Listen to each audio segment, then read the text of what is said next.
Hello dear students, ಇವತ್ತಿನ ತರಗತಿಯಲ್ಲಿ ನಾವು ದ ಗಿಫ್ಟ್ ಆಫ್ ದ ಮಜೈದ 3ನೇ ಪಾರ್ಟ್ನ ಡಿಸ್ಕಸ್ ಮಾಡೋಕ್ಕೆ ಹೋಗೋಣ. ನಾನು ಆಗಲೇ 1-2 ಪಾರ್ಟ್ನ ನಾನು ಯೂಟ್ಯೂಬ್ ಚಾನಲಲ್ಲಿ ಅಪ್ಲೋಡ್ ಮಾಡಿದ್ದೀನಿ. ನೋಡಿದಂದರೆ ಅಲ್ಲಿ ವಾಚ್ ಮಾಡ್ಕೊಳ್ಳಿ. ಹಾಗಾದರೆ 3ನೇ ಪಾರ್ಟ್ಗೆ ಹೋಗೋಣ. ಲಾಸ್ಟ್ ಕ್ಲಾಸಲ್ಲಿ ನಾವು ಈ ಪಾಠದ 24ನೇ ಪ್ಯಾರಾಗ್ರಾಫ್ವರೆಗೂ ಡಿಸ್ಕಸ್ ಮಾಡಿದ್ವಿ. ಅಲ್ಲಿವರೆಗೂ ಏನಾಗಿತ್ತು ಅಂದರೆ, ನಮ್ಮ ಡೆಲ್ಲ ತನ್ನ ಕೂದಲನ್ನು ಮಾರಿ, she had a beautiful hair, ಆ ಬ್ಯೂಟಿಫುಲ್ ಹೇರ್ನ ಮಾರಿ ತನ್ನ ಗಂಡನಿಗೆ ಗಿಫ್ಟ್ನ ತಂದಿದ್ಲು. ಒಂದು ಫಾಬ್ ಚೈನ್ ಅಲ್ವಾ, ಅದನ್ನು ತಂದಿದ್ಲು. ಅದು ತಂದ ಮೇಲೆ ಮತ್ತೆ ಮನೆಗೆ ಬಂದ ಮೇಲೆ ಅವಳಿಗೆ ಅವಳ ಮಾಡಿದ ಮೂರ್ಖತನದ ಸ್ಟೆಪ್ ಎಂಥದ್ದು ನೆನಪಾಗಿ ಅವಳು ತುಂಬ ನೊಂದ್ಕೋತಾ ಇದ್ಲು. ಮತ್ತು ದೇವರಲ್ಲಿ ಬೇಡ್ತಾ ಇದ್ಲು, ದೇವರೇ ನನ್ನ ಗಂಡನಿಗೆ ನಾನು ಅಂದವಾಗಿ ಕಾಣೋ ರೀತಿ ಮಾಡಬೇಕು ನೀನು ಅಂತೇಳಿ ಕೇಳ್ತಾ ಇದ್ಲು. ಈಗ ಅವಳೇನಾಗಿದ್ದಾಳೆ, ತಲೆ ಕೂದಲನ್ನ ಕೊಟ್ಟು ಐ ಥಿಂಕ್ ಈಗ she is looking like a boy. I think ಅವಳೀಗ ಹುಡುಗನ ರೀತಿ ಕಾಣ್ತಿರಬಹುದು. ಅದಕ್ಕೆ ಅವಳು ಚಿಂತೆ ಮಾಡ್ತಾಯಿದ್ದಾಳೆ, ನನ್ನನ್ನು ಹೇಗಾದರೂ ಮಾಡಿ ದೇವರೇ ನನ್ನ ಗಂಡನಿಗೆ ಇನ್ನೂ ಚಂದವಾಗಿ, ಅಂದವಾಗಿ, ಸುಂದರವಾಗಿ ಕಾಣೋ ರೀತಿ ಮಾಡಬೇಕು ಅಂತೇಳಿ ಕೇಳ್ತಾ ಇದ್ದಾಳೆ. ಅದಿಷ್ಟು ನಾವು ನೋಡಿದ್ವಿ. ಮುಂದೆ ನೋಡೋಣ. ಹಾಗೆ ಗಂಡ ಏನಂತ ಅನ್ಕೋಬೋದು. ಈಗ ಗಂಡ ಬರ್ತಾನೆ, ಅವನು ಅವಳನ್ನು ನೋಡಿ ಏನಂತ ಅನ್ಕೋಬೋದು, ಶಾಕ್ ಆಗ್ಬೋದಾ ಅಥವಾ ಹೊಡಿಬೋದಾ, ಬೈಬೋದಾ ಅಂತೆಲ್ಲ ವಿಷಯಗಳನ್ನ ನಾವಿಲ್ಲಿ ನೋಡೋಕೆ ಹೋಗೋಣ. 25ನೇ ಪ್ಯಾರಾಗ್ರಾಫಿಂದ ಫಾಲೋ ಮಾಡ್ತಾ ಬನ್ನಿ. The door opened and Jim stepped in and closed it. He looked thin and very serious.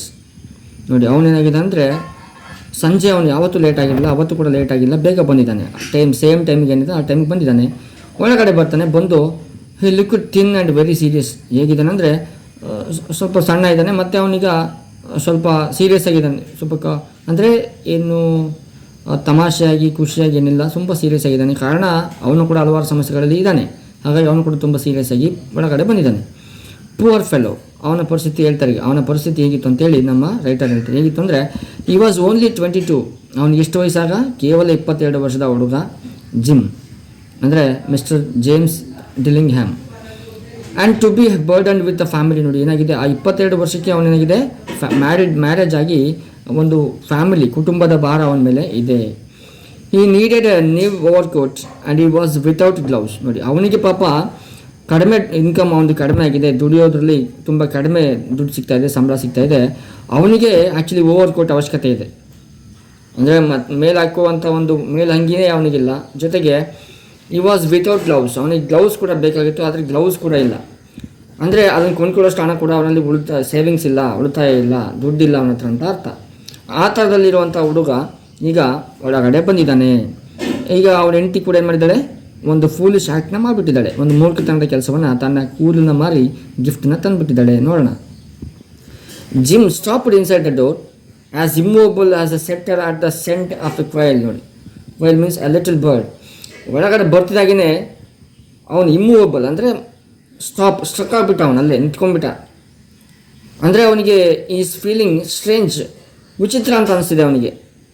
Struck ಆಗಿ ನಿಂತ್ಕೊಂಡ್ಬಿಟ್ಟ. ಮತ್ತು his eyes were fixed upon Della. ನೋಡಿ, ಅವನ ಕಣ್ಣುಗಳನ್ನ ಡೆಲ್ಲ ಮೇಲೆ ಫಿಕ್ಸ್ ಮಾಡಿದ್ದಾನೆ.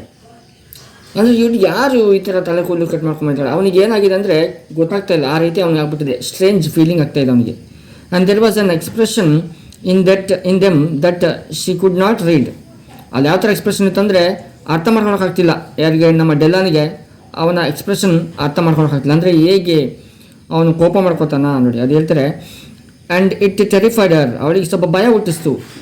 ಯಾವ ಥರ ಇತ್ತು ಅವನ ಒಂದು ಎಕ್ಸ್ಪ್ರೆಷನ್ ಅಂತ ಹೇಳಿದ್ರೆ, ಇಟ್ ವಾಸ್ ನಾಟ್ ಆ್ಯಂಗರ್, ಅದು ಕೋಪನೂ ಅಲ್ಲ, ನಾಟ್ ಸರ್ಪ್ರೈಸ್, ಅದು ಆಶ್ಚರ್ಯ ಕೂಡ ಅಲ್ಲ, ನಾಟ್ ಡಿಸಪ್ರೂವಲ್ ಅಂದರೆ ಅದು ತಿರಸ್ಕಾರನೂ ಅಲ್ಲ, ನಾಟ್ ಹಾರರ್, ಬಹಳ ಉಗ್ರ ಕೋಪನೂ ಏನಲ್ಲ, not any of the sentiments that she had been prepared for. ಯಾವುದೇ ಸೆಂಟಿಮೆಂಟ್ಸು ಕೂಡ ಅಲ್ಲ. ಅವಳು ಇದುವರೆಗೂ ನನ್ನ ಗಂಡನ ಹಾಗೆ ಗೆಲ್ಲಬೇಕು, ಹೀಗೆ ಗೆಲ್ಲಬೇಕು, ದೇವರೆಲ್ಲ ಪ್ರೇಯರ್ ಮಾಡ್ತಾ ಇಲ್ಲಲ್ಲ, ಅಥವಾ ಚಾಪ್ಸ್ ಮಾಡಬೇಕಂತ ಹೋಗಿಲ್ಲಲ್ಲ, ಅದರಿಂದ ಯಾವುದೂ ವರ್ಕೌಟ್ ಆಗ್ತಿಲ್ಲ. ಬಟ್ ಅವನ ಒಂದು ಎಕ್ಸ್ಪ್ರೆಷನ್ ಇದೆಯಲ್ಲ, ಆ ಎಕ್ಸ್ಪ್ರೆಷನು ಇವಳಿಗೆ ಗೊತ್ತೇ ಆಗ್ತಾ ಇಲ್ಲ. He simply stared at her fixedly with that peculiar expression on his face. ಆ ಎಕ್ಸ್ಪ್ರೆಷನ್ ಹೆಂಗಿತ್ತು ಅಂತಂದರೆ, ಅವನು ಈ ಸಿಂಪ್ಲಿ ಸ್ಟೇರಿಂಗ್, ದಿಟ್ಟಿಸಿ ನೋಡ್ತಾ ಇದ್ದಾನೆ ಅಷ್ಟೇ. ಅವನ ತಲೆಯಲ್ಲಿ ಏನು ಓಡ್ತಾ ಇಲ್ಲ. ಕೋಪ ಮಾಡ್ಕೋಬೇಕು, ಮುದ್ದಿಸ್ಬೇಕು, ಅಥವಾ ಏನು ಮಾಡಬೇಕು, ತಿರಸ್ಕಾರ ಮಾಡಬೇಕು, ಯಾವುದೂ ಕಾಣ್ತಾ ಇಲ್ಲ. ಬಟ್ ಅವನಂತೂ ಸ್ಟ್ರಿಕ್ ಆಗಿ ನಿಂತಿದ್ದಾನೆ. Della wriggled off the table and went for him. ಆ ಡೆಲ್ಲ ಮತ್ತು ಜಿಮ್ ನಡುವೆ ಒಂದು ಟೇಬಲ್ ಇತ್ತು. ಆ ಟೇಬಲ್ನ ಸರ್ಪಾಸ್ ಮಾಡಿ ಅವಳು ಅಲ್ಲಿಗೆ ಅವನ ಹತ್ರ ಹೋಗ್ತಾ ಇದ್ದಾಳೆ. ಡೆಲ್ಲ ಓದ್ಲು. ಇನ್ನು ಹೇಳ್ತಾಳಲ್ಲಿ ಓದವಳೆ ಹೇಳ್ತಾ ಇದ್ದಾಳೆ, ಜಿಮ್ ಡಾರ್ಲಿಂಗ್ ಶಿಕ್ರೆಡ್. ಅವಳು ಹೇಳ್ತಾ ಇದ್ದಾಳೆ, ಜಿಮ್ ನನ್ನ ಪ್ರೀತಿಯ ಜಿಮ್ ಅಂತ ಹೇಳಿ ಶುರು ಮಾಡ್ತಾ ಇದ್ದಾಳೆ. Don't look at me that way, ನನ್ನನ್ನು ಹಾಗೆ ನೋಡಬೇಡ, ನನಗೆ ಭಯ ಆಗ್ತಾ ಇದೆ. I had my hair cut off and sold because I couldn't have lived through Christmas without giving you present. ಅವಳು ಹೇಳ್ತಾಳೆ, ನಾನು ನನ್ನ ಕೂದಲನ್ನ ಮಾಡಿಬಿಟ್ಟಿದ್ದೀನಿ, ನಿನಗೆ ಕ್ರಿಸ್ಮಸ್ಗೆ ಗಿಫ್ಟ್ ಕೊಡದೇ ಇರೋಕ್ಕೆ ನನಗೆ ಆಗಲೇ ಇಲ್ಲ, ನಾನು ನಿನಗೆ ಕೊಡಲೇಬೇಕು ಅನ್ನೋ ಮನೋಭಾವ ಮಾಡಿಕೊಂಡು ನನ್ನ ಕೂದಲನ್ನು ಮಾರಿ ನಿನಗೆ ಗಿಫ್ಟ್ ಅಂದ್ಬಿಟ್ಟಿದ್ದೀನಿ, ನೀನು ಹಾಗೆ ನನ್ನ ನೋಡಬೇಡ, ನನಗೆ ಭಯ ಆಗ್ತಾ ಇದೆ ಅಂತ ಹೇಳಿ ಹೇಳ್ತಾಳೆ. ಜೊತೆಗೆ it will grow out again, you won't mind will you. ಮತ್ತೆ ಹೇಳ್ತಾಳೆ, ಆ ಕೂದಲು ತಾನೇ ಕಟ್ ಮಾಡಿರೋದು ಕೂದಲು ಅಲ್ವಾ, ಅದು ಬಂದೇ ಬರುತ್ತೆ, ಮತ್ತೆ ನೀನೇನು ಮೈಂಡ್ ಮಾಡ್ಕೋಬೇಡ, ನೀನೇನು ಬೇಜಾರು ಮಾಡ್ಕೋಬೇಡ, ಅದು ಮತ್ತೆ ಬರ್ತದೆ ಅಲ್ವಾ, ಮೈಂಡ್ ಮಾಡ್ತೀಯಾ, ನನ್ನ ಬಗ್ಗೆ ಬೇಜಾರು ಮಾಡ್ಕೋತೀಯಾ ಅಂತ ಕೇಳ್ತಾ ಇದ್ದಾಳೆ. ಮತ್ತೆ ಅವಳೇ ಕಂಟಿನ್ಯೂ ಮಾಡ್ತಾಳೆ, I just had to do it, ನಾನೇನು ಮಾಡಬೇಕಾಗಿತ್ತು, ನನಗೆ ಬೇರೆ ದಾರಿ ಇಲ್ಲ, ಅದನ್ನೇ ಮಾಡಬೇಕಿತ್ತು ಅಂತೇಳಿ ಕೂಡ ಹೇಳ್ತಾ ಇದ್ದಾಳೆ. ಅಂದರೆ ಕೂದಲನ್ನ ಕಟ್ ಮಾಡೋದು ಬಿಟ್ಟು ಬೇರೆ ದಾರಿ ಇರಲಿಲ್ಲ. ಅಂದರೆ ಇದುವರೆಗೂ ನಮ್ಮ ಜಿಮ್ ಒಂದು ಮಾತು ಆಡ್ತಿಲ್ಲ. ಈ ವಾಸ್ ಇನ್ ಸ್ಟ್ರಕ್ ಆಗಿಬಿಟ್ಟಿದ್ದಾನೆ ಅವನ ಮೈಂಡ್ ಓಡ್ತಾ ಇಲ್ಲ, ಏನು ಮಾಡಬೇಕಂತ ಅವನಿಗೆ ಹೇಳ್ಬೇಕಂತ ಗೊತ್ತಾಗ್ತಿಲ್ಲ. ಆದರೆ ಇವಳಂತೂ ಕನ್ಸೋಲ್ ಮಾಡೋ ಪ್ರಯತ್ನವನ್ನು ಮಾಡ್ತಾ ಇದ್ದಾಳೆ, ಅವನ್ನ ನೈಸ್ ಮಾಡೋ ಕೆಲಸವನ್ನು ಅಥವಾ ಅವಳಿಗೆ ಅರ್ಥ ಮಾಡಿಸೋ ಸಿಚುವೇಶನ್ ಅರ್ಥ ಮಾಡಿಸೋ ಪ್ರಯತ್ನವನ್ನು ಮಾಡ್ತಾ ಇದ್ದಾಳೆ. My hair grows awfully fast. ನೋಡಿ ಅವಳು ಮತ್ತೆ ಹೇಳ್ತಾಳೆ, ನನ್ನ ತಲೆ ಕೂದಲು ಬೆಳೀತದೆ, ತುಂಬ ಫಾಸ್ಟಾಗಿ ವೇಗವಾಗಿ ಬೆಳೀತದೆ, ನೀನೇನು ಬೇಜಾರು ಮಾಡ್ಕೋಬೇಡ ಅಂತೇಳಿ ಹೇಳ್ತಾ ಇದ್ದಾಳೆ. ಮತ್ತೆ ವಿಶ್ ಮಾಡ್ತಿದ್ದಾಳೆ, ಸೇಮ್ ಮೇರಿ ಕ್ರಿಸ್ಮಸ್ ಅಲ್ವಾ ನಮಗೆ, ವಿಶ್ ಮಾಡು ಅಂತ ಅವಳು ಕೂಡ ವಿಶ್ ಮಾಡ್ತಾ ಇದ್ದಾಳೆ. Gym and let's be happy. ಕೂದಲು ಮತ್ತೆ ಬರುತ್ತೆ, ನಾವು ಈ ಕ್ರಿಸ್ಮಸಲ್ಲಿ ಬೇಜಾರು ಮಾಡ್ಕೊಳ್ಳೋದು, ಮನಸ್ತಾಪ ಮಾಡ್ಕೊಳ್ಳೋದು ಬೇಡ, ನಾವು ತುಂಬ ಖುಷಿಯಾಗಿರೋ ಪ್ರಯತ್ನವನ್ನು ಮಾಡೋಣ ಅಂತೇಳಿ ಅವಳಿಗೆ ಹೇಳ್ತಾ ಇದ್ದಾಳೆ. You don't know what a beautiful nice gift I have got for you. ನಿನಗೆ ಗೊತ್ತಿಲ್ಲ, ನಾನು ನನ್ನ ಕೂದಲನ್ನ ಮಾರಿದ್ರು ಒಳ್ಳೆ ಗಿಫ್ಟ್ ತಂದಿದ್ದು ನಿನಗೆ, ಎಷ್ಟು ಒಳ್ಳೆ ಗಿಫ್ಟ್ ಅಂತ ನಿನಗೆ ಇನ್ನೂ ಗೊತ್ತಿಲ್ಲ ಅಲ್ವಾ ಅಂತೇಳಿ ತೋರ್ಸೋಕ್ಕೆ ಪ್ರಯತ್ನವನ್ನು ಮಾಡ್ತಿದ್ದಾಳೆ. ಆಗಲೇ 21ನೇ ಪ್ಯಾರಾಗ್ರಾಫಿಗೆ ನೋಡೋಣ. You have cut off your hair asked Jim. ಅವನು laboriously is asking. Laboriously means ಅವನಿನ್ನೂ ಕನ್ಫ್ಯೂಷನ್ಲಿದ್ದಾನೆ, ಅವನ ತಲೆಯಲ್ಲಿ ಫಿಕ್ಸೇ ಆಗ್ತಿಲ್ಲ, ಅವ್ನು ಕಟ್ ಮಾಡಿದಾಳೆ ಅನ್ನೋ ಫಿಕ್ಸ್ ಆಗ್ತಿಲ್ಲ. ಮತ್ತು ಸ್ಲೋ ಆಗಿ ಕೇಳ್ತಿದ್ದೀನಿ, ನೀನು ತಲೆ ಕೂದಲು ಕಟ್ ಮಾಡಿದೀಯಾ ಅಂತ ಮತ್ತೆ ಅವ್ನು ಕೇಳ್ತಾ ಇದ್ದೀನಿ. As if he had not arrived at the patent fact at even after the hardest mental labour. ನೋಡಿಲ್ಲ, ಆ ಒಂದು ಆಲೋಚನೆಯಿಂದ ಅವನು ಇನ್ನೂ ಹೊರಗಡೆ ಬಂದೇ ಇಲ್ಲ. ಸ್ಟ್ರಕ್ ಆಗಿಲ್ಲ ಆ ಆಲೋಚನೆಯಿಂದ ಅಥವಾ ಅವನ ಶಾಕಿಂದ ಅವನು ಹೊರಗಡೆ ಇನ್ನೂ ಬಂದಿಲ್ಲ. ಆದರೂ ಅವನು ಸ್ಲೋ ಆಗಿ, ಏನು ನೀನು ಕೂದಲನ್ನ ಕಟ್ ಮಾಡಿದ್ದೀಯಾ ಅಂತ ಅವನು ಕೇಳ್ತಾ ಇದ್ದಾನೆ. ಅವನಿಗೆ ಇನ್ನೂ ಸನ್ನಿವೇಶ ಸರಿಯಾಗಿ ಅರ್ಥ ಆಗಿಲ್ಲ, ಮತ್ತು ಪ್ರೆಸೆಂಟ್ ಮೈಂಡಿಗೆ ಅವನು ಬಂದಿಲ್ಲ ಅಂತೇಳಿ ಆ ರೀತಿಯಲ್ಲಿ ಅವನು ಕೇಳ್ತಾ ಇದ್ದಾನೆ. ಮುಂದೆ ಬರೋಣ, 30ನೇ ಪ್ಯಾರಾಗ್ರಾಫ್ ನೋಡಿ. Cut it off and sold it said. Della ಹೇಳ್ತಾಳೆ, ಹೌದು ಕಟ್ ಮಾಡಿದ್ದು ಆಯಿತು, ಮಾರಿದ್ದು ಆಯಿತು. Don't you like me just as well anyhow. ನಾನು ಕಟ್ ಮಾಡಿ ಮಾರಿದ್ದು ಆಯಿತು, ಆದರೆ ಈಗ ನಾನು ನಿನಗೆ ಇಷ್ಟ ಆಗ್ತಿಲ್ವಾ, ನಾನು ಹಾಗೆ ಇದ್ದೀನಲ್ವಾ, I am me without my hair. ನಾನು ತಲೆ ಕೂದಲಿಲ್ಲ ಅಂದರೂ ಕೂಡ ನಾನೇ ತಾನೇ, ಎಂಟೈ ನಾನಲ್ವಾ, ನಾನು ತಲೆ ಕೂದಲಿದ್ರೆ ಮಾತ್ರ ನನ್ನನ್ನು ಇಷ್ಟಪಡ್ತೀಯಾ, ನಾನು ತಲೆ ಕೂದಲಿಲ್ಲ ಅಂದರೂ ನೀನು ಹೆಂಡ್ತಿನ ತಾನೆ ಅಂತ ಹೇಳಿ ಅವಳು ಹೇಳ್ತಾ ಇದ್ದಾಳೆ. ಅದಕ್ಕೆ ಜಿಮ್ ಹೇಳ್ತಾನೆ, Jim looked about the room curiously. ಅವನು ರೂಮೆಲ್ಲ ನೋಡ್ತಿದ್ದಾನೆ, ಏನಾಯಿತು ಈ ರೂಮಲ್ಲಿ ಏನಾದ್ರು ಅವಳು ಇದು ಮಾಡಿದಾಳ ಅಂತೇಳಿ ರೂಮೆಲ್ಲ ಅವನ್ನ ಅಬ್ಸರ್ವ್ ಮಾಡ್ತಿದ್ದಾನೆ ಕ್ಯೂರಿಯಸ್ ಆಗಿ, ತುಂಬ ಆಶ್ಚರ್ಯಚಕಿತನಾಗಿ ಎಲ್ಲ ಕಡೆ ರೂಮನ್ನು ಅಬ್ಸರ್ವ್ ಮಾಡ್ತಿದ್ದಾನೆ. ಅದಕ್ಕೆ ಅವಳು ಹೇಳ್ತಾಳೆ 32 ನೋಡಿ, you say your hair is gone he said. ಮತ್ತೆ ಹೇಳ್ದ, ನೀನು ಹೇಳ್ತಾ ಇದೀಯಾ ನೀನು ತಲೆ ಕೂದಲಿಲ್ಲ ಅಂತ. With an air almost of idiocy. ಮೂರ್ಖನಾಗಿ ಅವನು ಹೇಳ್ತಾ ಇದ್ದಾನೆ. ಅಲ್ಲ, ಅವನಿಗೆ ಇನ್ನೂ ಅದೇ is not in present mood, ಅವನಿನ್ನು ಪ್ರೆಸೆಂಟ್ ಮೂಡಿಗೆ ಬಂದಿಲ್ಲ. ಅವನು ಮತ್ತೆ ಹೇಳ್ತಾನೆ, you say your hair is gone, ನೀನು ಹೇಳ್ತಾ ಇದೀಯಾ ನಿನ್ನ ತಲೆ ಕೂದಲು ಹೋಯ್ತು ಅಂತ, ಹೌದಾ ಅಂತ ಅವನು ಕೇಳ್ತಾ ಇದ್ದಾನೆ. ಮುಂದೆ ಮತ್ತೆ ಹೇಳ್ತಾಳೆ, you needn't look for it. ನೀನು ರೂಮೆಲ್ಲ ನೋಡಬೇಡ. ಡೆಲ್ಲ ಹೇಳ್ತಾಳೆ, ನೀನು ರೂಮೆಲ್ಲ ನೋಡೋಕೆ ಹೋಗ್ಬೇಡ, ಅಲ್ಲಿ ಏನಿಲ್ಲ, ನಾನು ಆಗಲೇ ಏನು ಮಾಡಿದ್ದೀನಿ, ಇಟ್ಸ್ ಸೋಲ್ಡ್, ಅದು ಮಾರ್ಬಿಟ್ಟಿದ್ದೀನಿ, ಅದಿಲ್ಲ. ಐ ಟೆಲ್ ಯು ಸೋಲ್ಡ್, ನಾನು ನಿಮ್ಗೆ ಹೇಳ್ತಾ ಇದ್ದೀನಿ ಕೇಳು, ಮಾರ್ಬಿಟ್ಟಿದ್ದೀನಿ, ನೀನು ಮತ್ತೆ ರೂಮೆಲ್ಲ ಹುಡ್ಕೋಕೆ ಹೋಗಬೇಡ. ಆ್ಯಂಡ್ ಗಾನ್, ಅದು ಹೋಗ್ಬಿಟ್ಟಿದೆ. ಟು ಗಾನ್, ಮಾರ್ಬಿಟ್ಟಿದ್ದೀನಿ ಕೂಡ ಅದನ್ನ, ನೀನು ಅಲ್ಲಿ ಹುಡ್ಕೋದು ವೇಸ್ಟು ಅಂತೇಳಿ ಹೇಳ್ತಾರೆ. ಇಟ್ಸ್ ಕ್ರಿಸ್ಮಸ್ ಈವ್, ಇವತ್ತು ಕ್ರಿಸ್ಮಸ್ ಫೆಸ್ಟಿವಲ್ ಇದೆ. ಬಾಯ್, ನನ್ನ ಪ್ರೀತಿಯ ಹುಡುಗ ನನ್ನ ಅವ್ರ ಗಂಡನಿಗೆ ಹೇಳ್ತಿರೋದು, ಬಿ ಗುಡ್ ಟು ಮೀ, ಇವತ್ತು ಖುಷಿಯಾಗಿರೋಣ, ಕ್ರಿಸ್ಮಸ್ ದಿವಸ ನಾವು ಮನಸ್ತಾಪ ಮಾಡ್ಕೊಳ್ಬೇಡ. For it went for you, ಅದು ಹೋಗಿದ್ದು, ತಲೆ ಕೂದಲು ಹೋಗಿದ್ದು ನಿನಗೋಸ್ಕರನೇ, ನಿನಗೆ ಗಿಫ್ಟ್ ತರೋಕ್ಕೋಸ್ಕರ ನಾನು ಮಾರಿದ್ದು, ಹಾಗಾಗಿ ನೀನು ಬೇಜಾರು ಮಾಡ್ಕೋಬೇಡ, ಇವತ್ತು ಕ್ರಿಸ್ಮಸ್ ಇದೆ, ಖುಷಿಯಾಗಿರೋ ಪ್ರಯತ್ನವನ್ನು ಮಾಡೋಣ, ಅದನ್ನೇ ಕಾರಣ ಇಟ್ಕೊಂಡು ಮನಸ್ತಾಪ ಮಾಡ್ಕೊಳ್ಳೋದು ಬೇಡ ಅಂತೇಳಿ ಅವಳು ಹೇಳ್ತಾ ಇದ್ದಾಳೆ. ಮುಂದೆ, may be the hairs on my head were numbered, she went on with a sudden serious sweetness, but nobody could ever count my love for you, shall I put the chops on Jim. ಮತ್ತು ಅವಳು ಹೇಳ್ತಾಳೆ, ಸ್ವಲ್ಪ serious ಆಗಿ ಸ್ವೀಟಾಗಿ ಹೇಳ್ತಾ ಇದ್ದಾಳೆ, ತುಂಬ ಮುದ್ದಾಗಿ ಹೇಳ್ತಾ ಇದ್ದಾಳೆ ಅಂತ ಹೇಳಿದರೆ, ಮೋಸ್ಟ್ಲಿ ನನ್ನ ತಲೆ ಮೇಲೆ ಕೆಲವೇ ಕೂದಲಿರಬಹುದು. She went on with a sudden serious, ನೋಡಿ ಮತ್ತೆ ಹೇಳ್ತಾಳೆ, ಆದರೆ ಕೂದಲು ಮಾತ್ರ ಕಡಿಮೆ ಇದೆ, ಆದರೆ but nobody could ever count my love for you. ಆದರೆ ನನ್ನ ಕೂದಲು ಕಡಿಮೆ ಇರ್ಬೋದು, ಬಟ್ ನನ್ನ ಪ್ರೀತಿ ಯಾವತ್ತೂ ಕಡಿಮೆ ಆಗಿಲ್ಲ. ಯಾರು ಕೂಡ ಹೇಳೋಕ್ಕಾಗಲ್ಲ ನನ್ನ ಪ್ರೀತಿ ಕಡಿಮೆ ಆಗಿದೆ ನನ್ನ ಕಡೆ ಅಂತೇಳಿ, ಯಾರು ಕೂಡ ಹೇಳೋಕ್ಕಾಗಲ್ಲ. ನನ್ನ ಪ್ರೀತಿ ಯಾವತ್ತೂ ಒಂದೇ ರೀತಿ ಇದೆ, ಕೂದಲು ಮಾತ್ರ ಕಡಿಮೆ ಆಗಿರುವಂಥದ್ದು ಅಂತ ಹೇಳಿ. ಮತ್ತು shawl I put the chops on gym, ನಾನು ನಿನಗೆ ಚಾಪ್ಸ್ ಬಡಿಸ್ಲಾ, ಸರ್ವ್ ಮಾಡಲಾ ಅಂತೇಳಿ ಜಿಮ್ನ ಕೇಳ್ತಿದ್ದಾಳೆ. ಅವಳು ಚಾಪ್ಸ್ನ ಕುಕ್ ಮಾಡಿಲ್ಲಲ್ವಾ, ಅದಕ್ಕೆ ಚಾಪ್ಸ್ನ ನಿಮಗೆ ಸರ್ವ್ ಮಾಡಲಾ ಜಿಮ್ ಅಂತ ಕೂಡ ಕೇಳ್ತಿದ್ದಾಳೆ. ನೋಡಿ, ನಿಜವಾಗ್ಲೂ ಬಹಳ ಖುಷಿಯಾಗುತ್ತೆ. ಯಾಕೆಂತಂದರೆ ಮೆಜೈ ಗಿಫ್ಟ್ ತಂದಿದ್ದು ಅವ್ರ ರಾಜರು, ಅವ್ರ ಹತ್ರ ದುಡ್ಡಿತ್ತು, ಅವ್ರು ತಂದರು ಆಯಿತಾ. ಆದರೆ ಅವ್ರು ತಂದ ಗಿಫ್ಟು ಎಕ್ಸ್ಚೇಂಜ್ ಮಾಡೋಕ್ಕೂ ಆಗ್ತಿರ್ಲಿಲ್ಲ.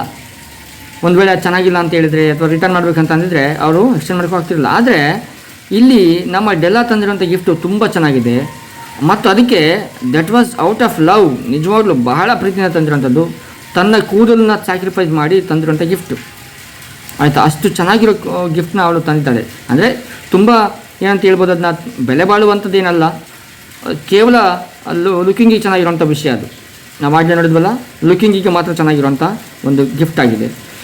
ಆದರೆ ಅದು ತುಂಬ ಬೆಲೆ ಬಾಳುತ್ತೆ, ಯಾಕೆಂದರೆ ಇವಳು ಪ್ರೀತಿನ ತಂದಿರೋಂಥದ್ದು ಆಯಿತಾ. ಮತ್ತು ತನ್ನದೇ ಕೂದಲನ್ನ ತ್ಯಾಗ ಮಾಡಿ ಅವಳು ತಂದಿರೋಂಥ ಗಿಫ್ಟ್ ಆಗಿರುತ್ತೆ. ಅದಕ್ಕೆ ಅವಳು ಹೇಳ್ತಾಳೆ, but nobody could ever count my love. ನಿಜವಾಗ್ಲೂ ನಾವು ಕೂಡ ಅವಳ ಪ್ರೀತಿಗೆ ನಾವು ಬೆಲೆ ಕಟ್ಟೋಕ್ಕೆ ಆಗಲ್ಲ, ಅಷ್ಟೊಂದು ಪ್ರೀತಿಯಿಂದ ಅವಳು ತಂದಿರೋಂಥ ಗಿಫ್ಟ್ ಆಗಿರುತ್ತೆ.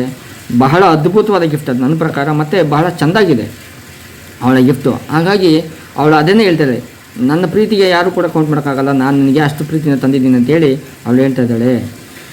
ಹಾಗೆ ನೋಡುವಾಗ ಏನಾಗುತ್ತೆ ಮುಂದೆ ನೋಡೋಣ. ಈಗ ನಮ್ಮ ಡೆಲಿಂಗ್ಹ್ಯಾಮ್ ಅಂದರೆ ಜಿಮ್ ನೋಡಿ ಏನು ಮಾಡ್ತಾನೆ, out of his trance Jim seemed quickly to wake. ನೋಡಿ ಅವಳು ಹಾಗೆ ಹೇಳುವಾಗಲೇ ಅವನಿಗೇನಾಗಿದೆ, ಸ್ವಲ್ಪ ಪ್ರಜ್ಞೆ ಬಂದಾಗಿದೆ. ಅವನಿಗೇನು ಅರ್ಥ ಆಗದಿರೋ ಪರಿಸ್ಥಿತಿಲಿ ಅವನಿದ್ದ, ಆದರೆ ಈಗೇನಾಗಿದೆ, ಒಂದು ಸರಿ ಅವನಿಗೆ ಪ್ರಜ್ಞೆ ಬಂದಾಗಾಯಿತು, ಅವನು ಅವೇಕಿಗೆ ಗೆದ್ಬಿಟ್ಟು ಅವನು ಸ್ವಲ್ಪ ಪ್ರಜ್ಞೆಗೆ ಬಂದಂಗಾಯ್ತು. ಈ ಎನ್ಫೌಲ್ಡೆಡ್ ಈಸ್ ಡೆಲ್ಲಾ, ಅವನು ತನ್ನ ಹೆಂಡತಿನ ತಬ್ಕೋತಾ ಇದ್ದಾನೆ, ಹಗ್ ಮಾಡ್ತಾ ಇದ್ದಾನೆ. For 10 seconds let us regard the discreet scrutiny some inconsequential subject in the other direction. ನೋಡಿ, ಆದರೆ ಒಂದು 10 ಸೆಕೆಂಡ್ಗಳ ಕಾಲ ಇದನ್ನೇ, ಅಂದರೆ ಯಾವುದಂದರೆ ಅವನ ಪ್ರೀತಿಯ ವಿಷಯವನ್ನು ಹೌದಲ್ವಾ ಅಂತೇಳಿ ಯೋಚನೆ ಮಾಡ್ತಿದ್ದಾಳೆ. ಆ ಗಿಫ್ಟ್ ಏನು ಇಂಪಾರ್ಟೆಂಟ್ ಅಲ್ಲ ನೋಡಿ, ಇನ್ಕಾನ್ಸಿಕ್ವೆನ್ಷಿಯಲ್ ಮೀನ್ಸ್ ಇಂಪಾರ್ಟೆಂಟ್ ಅಲ್ಲ, ಇನ್ಸಿಗ್ನಿಫಿಕೆಂಟ್ ಅಂತ. ಆ ಗಿಫ್ಟ್ ಇಂಪಾರ್ಟೆಂಟ್ ಅಲ್ಲ, ಆದರೆ ತಂದಿರೋ ವಿಷಯ ಇದೆಯಲ್ಲ, ತಂದಿರೋ ಪ್ರೀತಿ ಇದೆಯಲ್ಲ, ಅದು ನಮಗೆ ತುಂಬ ಇಂಪಾರ್ಟೆಂಟ್ ಆಗುತ್ತೆ ಅಂತ ಹೇಳ್ತಾರೆ. ಜೊತೆಗೆ ಅವನು ಮತ್ತೆ $8 a week or $1 million a year. What is the difference? ಒಂದು ವಾರಕ್ಕೆ $8 ಇರ್ಬೋದು, ಅಥವಾ ಒಂದು ವರ್ಷಕ್ಕೆ $1 million ಇರ್ಬೋದು. ಆದರೆ ಅದ್ರ ನಡುವೆ ಡಿಫ್ರೆನ್ಸ್ ಏನಿದೆ? ಒಬ್ಬ mathematician or a wit would give you the wrong answer. ಒಬ್ಬ ಮ್ಯಾಥಮೆಟಿಷಿಯನ್ ಇರ್ಬೋದು, ಅಥವಾ ಒಬ್ಬ ವಿಟ್ ಮೀನ್ಸ್ ಒಬ್ಬ ಬುದ್ಧಿವಂತ ಇರ್ಬೋದು, ಒಬ್ಬ ಸ್ಕಾಲರ್ ಇರ್ಬೋದು, ಅವರು ಕೂಡ ತಪ್ಪು ಆನ್ಸರ್ನ ಕೊಡ್ಬೋದು ಆ ವಿಷಯವಾಗಿ ಲೆಕ್ಕಾಚಾರ ಮಾಡುವಲ್ಲಿ, $8 ವೀಕ್ ಮತ್ತು ಮಿಲಿಯನಲ್ಲಿ. ಆದರೆ ಈ ಲೆಕ್ಕಾಚಾರ ಅಂದರೆ ನಮ್ಮ ಡೆಲ್ಲಾನ ಲೆಕ್ಕಾಚಾರದಲ್ಲಿ ಯಾವ ಪ್ರೀತಿ ಇದೆ, ಯಾವ ತಪ್ಪಿದೆ?